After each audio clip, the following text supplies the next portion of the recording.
Exodus 15. Nang magkagayoy inawit ni Moises at ng mga anak ni Israel ang awit na ito sa Panginoon, at sinalita, na sinasabi, Ako'y aawit sa Panginoon, sapagkat siya'y nagtagumpay ng kaluwaluwalhati, ang kabayo at ang sakay niyaon ay kanyang ibinulusok sa dagat. Ang Panginoon ay aking lakas at awit, at siya'y naging aking kaligtasan, ito'y aking Diyos, at siya'y aking pupurihin. Diyos ng aking Ama, at siya'y aking tatanghalin. Ang Panginooy isang mangdidigma, Panginoon ang kanyang pangalan. Ang mga kero ni Faraon at ang kanyang hukbo ay ibinulusok niya sa dagat, at ang kanyang mga piling kapitan ay ipinaglulubog sa dagat na mapula.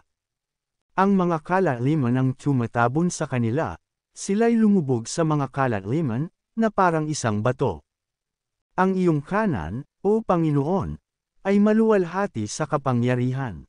Ang iyong kanan, o Panginoon, ay dumudurog ng kaaway. At sa kalakhan ng iyong karelegan ay ibinubuwal mo yaong bumabangon laban sa iyo, iyong ipinakikita ang iyong pag-iinit, at nililipol silang parang dayami. At sa hihip ng iyong ilong ay natitipon ang tubig, ang mga agos ay nagsilagay na parang isang bonkan, ang mga kalaliman ay namuos sa gitna ng dagat. Sinabi ng kaaway, aking hahabulin, aking aabutan, magbabahagi ako ng samsam.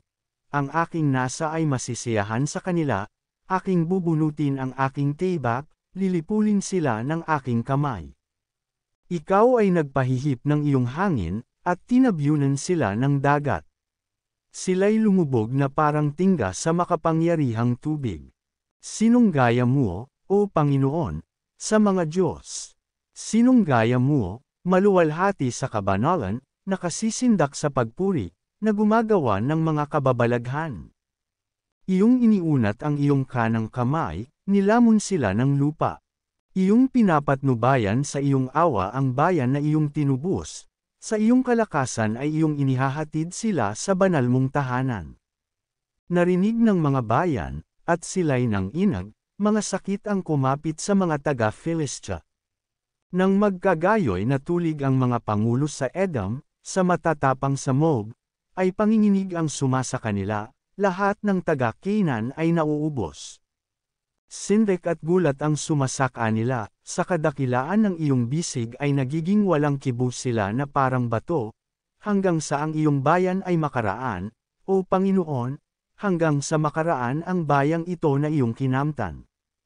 Sila'y iyong papapasukin, at sila'y iyong itatayo sa bundok na iyong pamana, sa dako, o Panginoon, na iyong ginawa sa iyo, upang iyong tahanan, sa santuaryo, o Panginoon, na itinatag ng iyong mga kamay.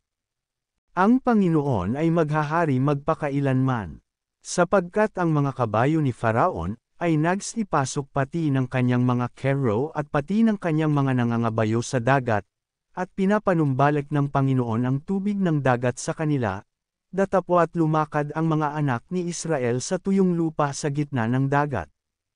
At si Miriam na propetisa na kapatid ni Aaron, ay tumangan ng isang pandereta sa kanyang kamay, at sumunod ang lahat ng mga babae sa kanya, na may mga pandereta at nagsayawan.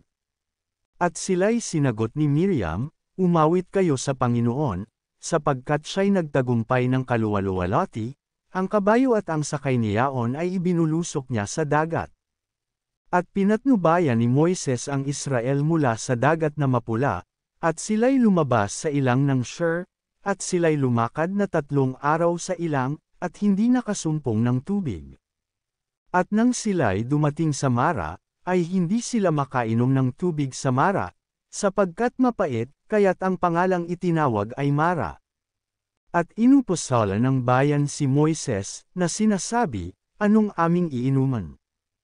At siya'y dumaing sa Panginoon, at pinapagkitaan siya ng Panginoon ng isang puno ng kahoy, at inihagis niya sa tubig, at ang tubig ay tumabang. Doon inatangan niya ng palatuntunan, at ng tagubilin at doon sila sinubak niya. At sinabi, kung iyong didinggin ng buong sikap ang tinig ng Panginoon mong Diyos, at iyong gagawin ang matuwid sa kanyang mga mata, at iyong didinggin ang kanyang mga utos, at iyong gaganapin ang lahat niyang mga palatuntunan ay wala akong ilalagay na karamdaman sa iyo, na gaya ng inilagay ko sa mga Egyptyo, sapagkat ako ang Panginoon na nagpapagaling sa iyo. At sila'y dumating sa Elam, na do'y mayroong 12 bukal ng tubig, at 7 pang puno ng palma, at sila'y humantong doon sa tabi ng mga tubig.